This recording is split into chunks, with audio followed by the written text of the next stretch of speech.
Well,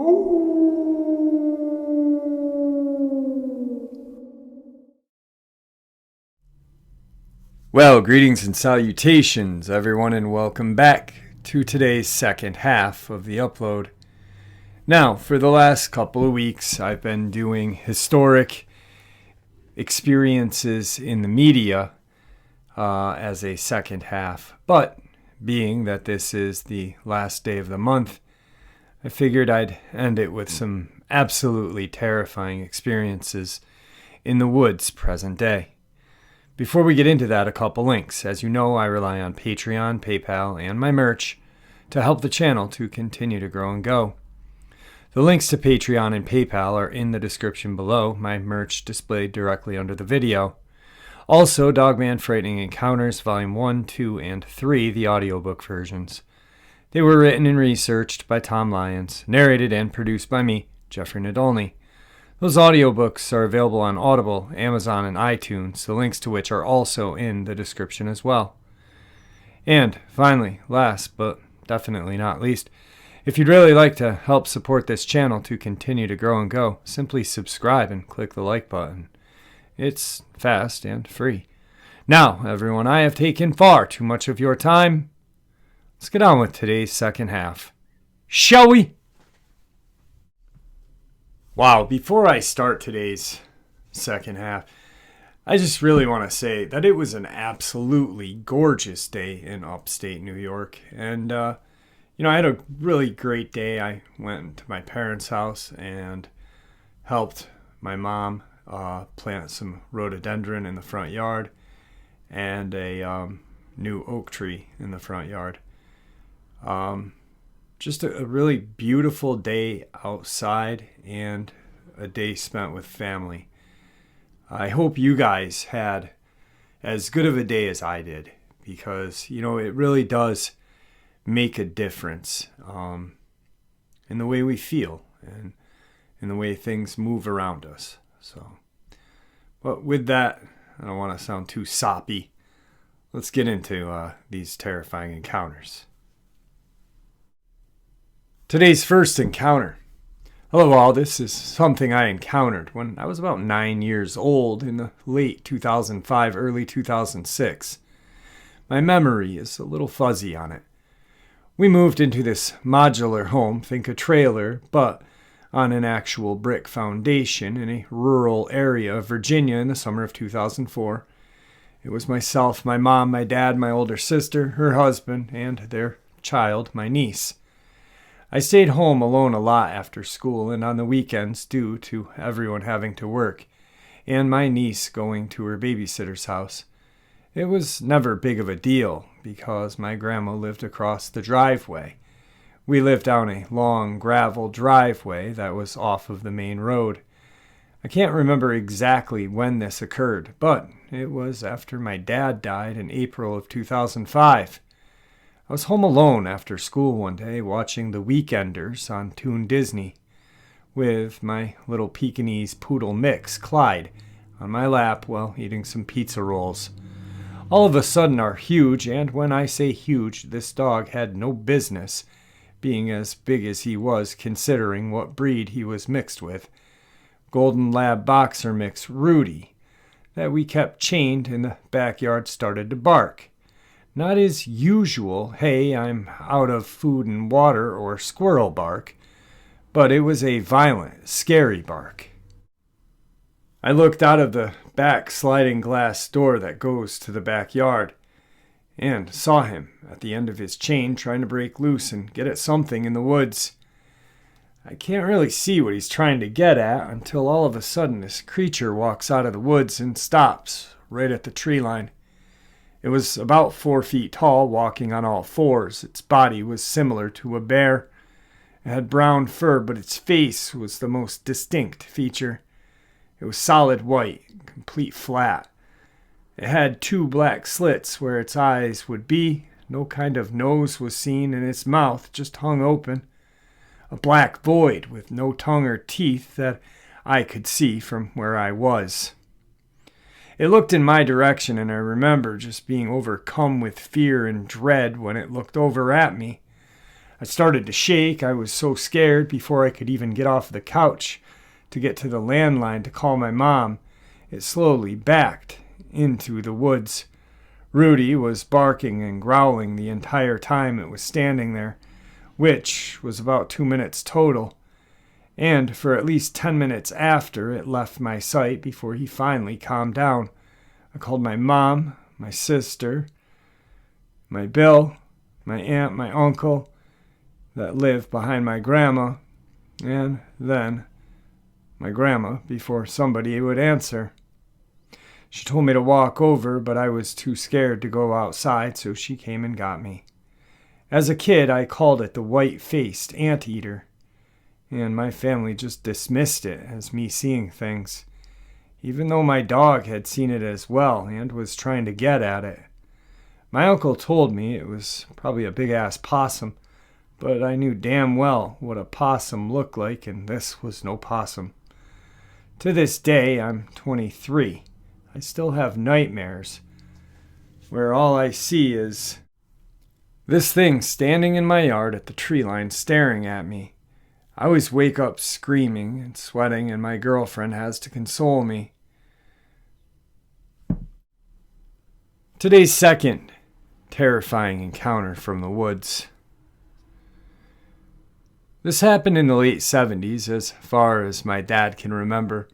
Around 78, 79, when he was a teen out hanging in the woods with his friends.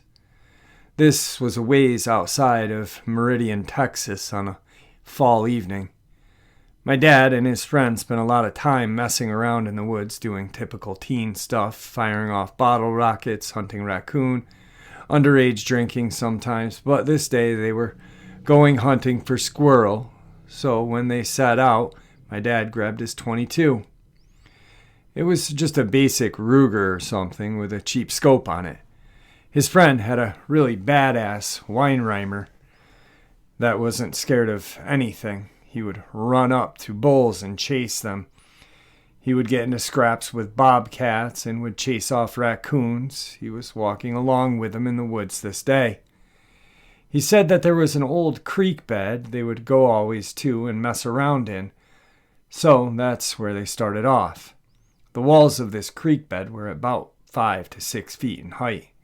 So they hopped down into it and casually walked along, half-heartedly looking at the trees and such. All of a sudden, my dad said the Weinreimer started whimpering and wouldn't come any further. It hung back for about 10 feet from them, refusing to continue no matter what they said. A few seconds later, he said that it tucked its tail and ran back off in the direction of the home. This made them confused, but they just shrugged it off being kids. They took a couple steps further, and he said that up ahead, at about 60 yards, the creek bed took a hard right turn and elevated on the banks where some trees were. Now the sun was setting behind these trees, and beyond those couple of trees was an open field, so you could see the sun setting relatively clearly. His friend stopped him and said, "Hey, do you see that?" and pointed in the direction of one of the trees. My dad said that he could see an outline of something big and seemingly hairy behind the tree peeking out at them. They weren't sure what it was, so they called out, "Hey, we're just hunting, are we cool?" No response or movement. My dad thought it may have been some sort of huge porcupine, not uncommon to the area. Held up his rifle and looked through the scope to try and figure out what this thing was. Since the sun was setting behind whatever it was hard for him to see any detail due to the sunlight. But my dad told me what he could see freaked him out. He said all he could make out was this large, black fur-covered head and a shoulder peeking out. As he was looking at it, what he described as a large, monkey-like hand grabbed the tree trunk. My dad froze, and his friend asked him what he had seen. My dad just shook his head and handed his buddy the rifle. His friend saw it as well and was equally freaked out. They sat there for a moment, just staring at it, both of them, and whatever this creature was, not moving. My dad has always said that he didn't know what came over him, maybe just teenage hubris, but he suggested they go check it out. Both he and his friend clambered up the left side of the embankment, and when they got to the top, the creature had ducked back behind the tree. They slowly approached and circled around the tree, my dad keeping the rifle handy. He always said that he didn't know why, because that small caliber wouldn't have done much of anything against something that big. They both circled around the tree, and it turned out that there was nothing there. It was just gone. They didn't know where something that big could have run off to in such a short amount of time without them seeing it. But nevertheless, they checked the area out just to see if they could find any signs of what this creature was. Turns out they found 2 depressions where this thing had been standing. But due to fall leaf litter, there wasn't any definition to the tracks. He did say that whatever it was big and heavy. The tracks were about 12 to 14 inches in length. Then he went on to say that he estimated the creature to be about 8 feet tall at most. Other than the tracks, there was nothing else to be found. No smell, no fur, no additional tracks. Nothing in the tree itself, nothing. Afterward, he said they decided to just go back to the house and never really mentioned it to anyone or each other after that. My dad loves the paranormal, but is a healthy skeptic when it comes to stuff.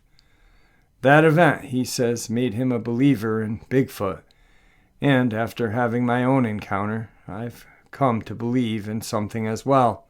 I'm not saying it's Bigfoot, but I think something is out there that has not been explained. Today's third encounter. I absolutely want to make it clear that this is true. My wife and I both witnessed this and will never forget what we saw. I'm a 43-year-old man, former Marine with a lot of time at sea. I'm a former railroader, so I've been to a lot of places that are just hard to get to for most folk.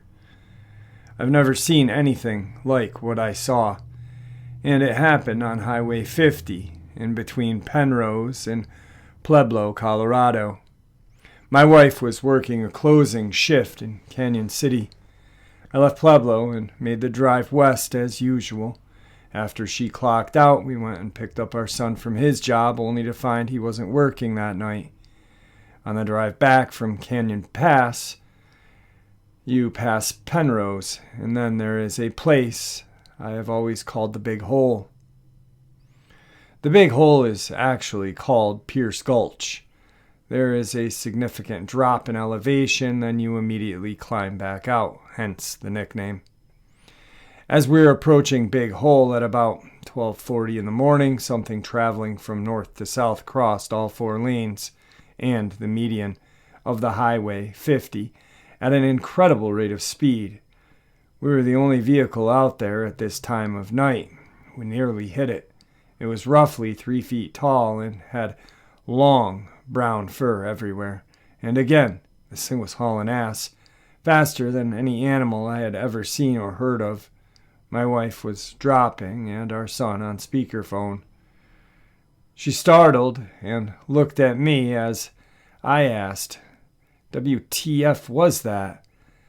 By this time, we were down in the bottom of the gulch and heading back up the hill. We told our son what we had seen, and she got off the call. We discussed it for a second and decided to go back and see if maybe it had gotten caught in the barbed wire fence or something. Maybe there was some trace of this thing. We both were amazed at how fast it was moving. By 12:45, we had traveled back to the west side of the gulch and turned around. There wasn't any traffic, so my wife just slowly rolled down the shoulder of the highway, and I had my window down and was shining my flashlight that I had in the car out into the field. There isn't much out there except for cactus and stuff. As we came up to the approximate area where we saw this thing, I told my wife, "Hey, look, do you see those eyes?" She said, "Yeah," and stopped the car. 10 yards or so on the other side of the fence was a pair of very bright blue eyes, not far off the ground. I was thinking we were probably looking at a coyote or something. It was looking directly back at us. What happened next, I'll never forget as long as I live. Whatever those eyes belonged to stood up like a man, like a 6.5 to 7 foot man. They were still looking at us. Whatever it was that flew across the road at like Mach 2, this was it. This was the hairy thing we had seen. There was a moment of disbelief and shock, and then it registered that we had found the thing, and it was not just some normal animal. Then the fear kicked in. I told my wife, go, go, go, effing go. It was like slow motion. She floored the gas. This thing watched us leave. We already knew this thing was incredibly fast, so as she drove as fast as she could up and out of the gulch, I was looking out the back window and checking the mirrors. My wife was afraid that it might be following us. It wasn't, and I didn't want to make things worse by admitting that I was worried too. We drove very fast for several minutes. We talked, but it was like we were talking to ourselves. Like, oh my God, what was that? And was it waiting for us? Soon, the lights from Pueblo West were ahead, and we were back in civilization. Once we got into the city, we finally started to relax a bit. We talked until we got home and then checked the car for anything. We couldn't really go to sleep for hours. My wife got online and was searching for anything that matched that creature that we saw. She found some stories, paranormal in nature, of people who had witnessed a creature that sounded similar to what we had seen. My wife does work that shift sometimes still, and on our way out to Canyon City, we've stopped and looked around, and we haven't found any evidence of this thing yet, but if we do, I'll let you guys know. Today's fourth experience. This is my experience. 7 years ago, myself and my wife purchased a property, 11 acres of woods, in a rural part of northeastern Minnesota. The woods were connected to a larger acreage of fields and woods of about 160 acres, and although sparsely populated, the land is near a fairly busy state highway. There are some housing developments in the area, but they are 3 to 4 miles away, and the majority of the land all around our property is farm fields, woods, and rivers. It's remote, but with towns so close, I wouldn't call it wild by any means. I'm mentioning this because I've heard many Native American legends of things in the deep northern woods of Minnesota and Canada, but the area in which we live is not that. Rural, yeah, but not the endless north woods. As I stated, I am not a believer in the supernatural, and have never been afraid of the woods or the outdoors, even though I have a healthy sense of caution and respect for large bears, moose, wolves, and other potentially dangerous wildlife. I'm also an avid hunter and mountaineer, and I've experienced many nights in the wilderness. I've had numerous encounters with dangerous animals or situations, so I'm not spooked easily.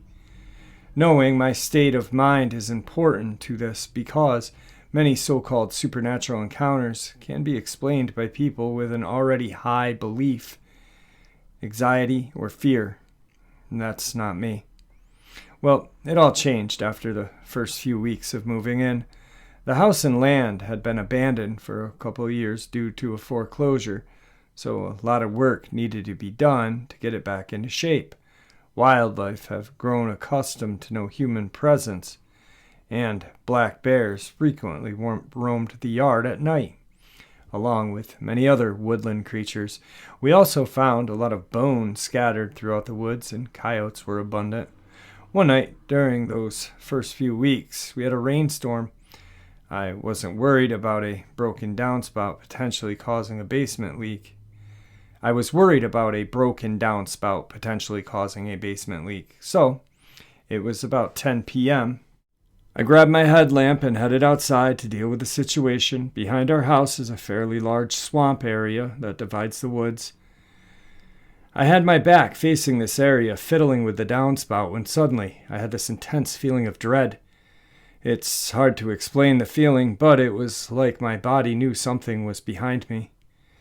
It wasn't a normal feeling or observation. Never having felt this type of fear before, I tried to stay calm and slowly turned around to point my headlamp back toward the swamp. What I saw was something I still cannot explain. Eyes, numerous glowing, reflecting eyes staring back at me. These were not eye reflections that you typically see with deer or other animals, since they were at different heights, and when I pointed my headlamp spot beam directly at where you'd expect a head to be, there was nothing there except weeds and trees. When I turned the headlamp off, they were still there and glowing as if the light had been shined.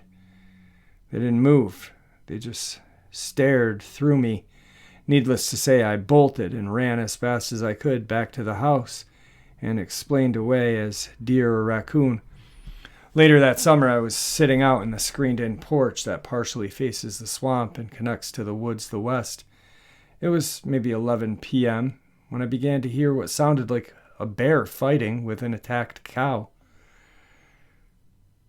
Since there was a small farm to the southwest of my property, I assumed that perhaps a cow had wandered into the woods and had been attacked by a bear. I really didn't know if this was something a bear would actually do, but it was my only guess based on the sounds I was hearing. It was clearly some kind of roar like a bear, but then followed by a frantic-sounding cow's mooing. This went on for over an hour. It was perhaps one of the most horrible sounds I'd ever heard. It didn't really frighten me, since I had a rational explanation in my head. Even weirder, this same series of sound happened again the next summer. I never investigated the area of the woods these sounds came from, since it wasn't my property. A couple years later, I had a chance to purchase this area and 70 acres to the west, which consisted of woods that connect to mine, as well as a few tilled fields, more woods and ponds. As part of the purchasing this land, I, of course, spent a great deal of time walking around it to get a good understanding of its value and layout. As part of my walk, I was able to get a much better look at the farm set up to the south. The farm did have cows, as I suspected, but to my surprise, the area where they were kept in was a long distance from my house, much too far for me to hear them, and the fencing was also extremely well built and electrified. Looking at it, there was just no way a cow was wandering off from that farm. I didn't really think about this fact until recently, but I feel it's best to lay everything out in chronological order. After obtaining the property, I proceeded to put up tree stands at various locations along with trail cams in order to prepare for the upcoming deer season. One spot was a hilly set of woods where I heard those sounds many years prior. Again, I did not connect any of these two things until now. The area was very odd, as whenever I hiked through there, I always saw some new strange thing. One time my son and I found an old game snare tied to a tree with what looked to be dried blood on the bark. Another time we found at least a 100-year-old tree with a barbed wire fence completely spiraling the entire trunk, growing in and out of it in different intervals. I've also found many tree trunks with very large scratches or claw marks not resembling an antler rub, perhaps a bear. We'd almost always find dead animal bones in this area, and even this winter I found a couple of deer legs snapped and picked clean. My sons found numerous animal skulls out there as well. As I share this, I put a game camera in this area since I had seen tracks and signs and wanted to get a sense of the best places to hunt. I've tried one of their many seasons, and unlike my other cameras, I have never captured anything at all on there. Nothing. My son has posted there a couple times for hunting season and has mentioned the strange sense of quiet. He's used to forest sounds coming back after sitting still for periods of time. But in this spot, there was never a sound. He's mentioned hearing something walking through the woods, though. A couple of years ago, my son went out hiking in the woods to try to find me, since I was out doing some forest management. As he walked through this area, he thought he had spotted me coming through the woods fast, but quickly noticed the walk and clothing were nothing like mine. He said the person he had saw did not notice him at all, and seemed to be walking in a straight line, like they had tunnel vision. Seeing someone in this part of the woods in their direction of travel didn't make any sense at all. There'd be no reason anybody would be out here. Deep ravines and an uncrossable river. After he found me and explained what he had seen, I quickly went over to investigate, to see our trespasser. I hiked quick for a while, but I never found anything or anyone. If someone was there, they either got picked up on the road or vanished. That same year, my son had a friend over, and they went late afternoon walk to the woods. As it began to get dark, they made their way back by walking the edge of the field that is next to this area of woods. As they passed by, they said they saw a figure a little ways off in the trees. Whatever they saw was near one of the hills in the patch of forest and seemed to be making some kind of hand gestures. It began walking slowly toward them. They called out, "Hey, hello!" He or it stopped still and said nothing. It was at this point the boys sensed something was not right and bolted toward the house. They rushed into the house and told me what they had seen, and of course I laughed it off as their mind was playing tricks on them.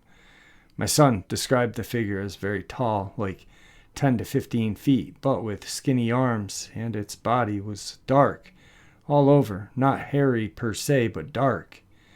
They even thought it was an animal at first because of the weird way it looked. He couldn't really describe it very well other than it's gaunt or skinny and strangely dark. Me being curious and protective, I was worried about them being trespassers, drug addicts, or both. So I told them I'd go take a look.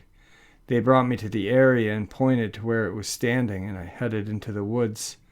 Since it was winter and there was snow on the ground, I thought it'd be easy to locate the tracks of whatever this was and find out where it had come from or went to. When I got to the spot, there was not a single track or disturbance in the snow. There was no way an animal or man could have been in that area. No tracks left at all. They had either made it up or it was in their minds, and their mind had played tricks on them. Or, so I thought. To this day, my son and his friend still swear that they saw it clear as day, and can definitely attest that that is their fright. My wife has also experienced strange thrashing sounds and other feelings of dread or being watched in parts of the woods, and generally refuses to go anywhere outside of the house. All of this brings me to, now, where I have suddenly realized that all these strange sounds, sightings, bones, and events seem to be centered around this one area. I'm just at a complete loss to what it all means.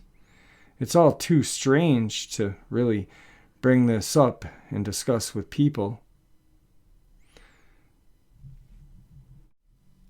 So I figured I'd share it with you. Anyway, I'll continue to investigate on my end, but I'd love to see what you all thought about this. Today's final encounter of the second half. About a year ago, myself and a friend went hiking on a trail in Roane Mountain State Park up to the Peg Leg Mine. When we got there, we noticed that it looked like it was going to start raining, but we continued on. We also noticed that it was oddly quiet and that we were the only ones around. We went to the visitor center to see if anyone was there, and they had decided to close for the day. We debated on whether or not we should go, and eventually decided to go on the trail anyway. Once we started on the trail, it did in fact begin to rain, and then an eerie fog began to roll in. Well, from the moment the fog came in, I felt uneasy and never really mentioned anything to my friend. When we got to a flat part in the trail, this part was not too far from the mine, I immediately got the feeling of being watched, and from this point on, I was on high alert. When we got to the mine, we walked around the top of it, then went down to the mouth to take some pictures. This is when we heard loud sounds coming from the ridge above us. I told my friend that I think we needed to leave, and he obliged. On the way out, he was in front and I was in the back, and we started to hear this growl coming from behind us and the sound of something walking through the brush behind us. I told my friend to stay calm and keep his eyes on the trail ahead of us. And that when we could see a building of the visitor center to run. At this point, he was freaking out, and I was trying to keep him calm.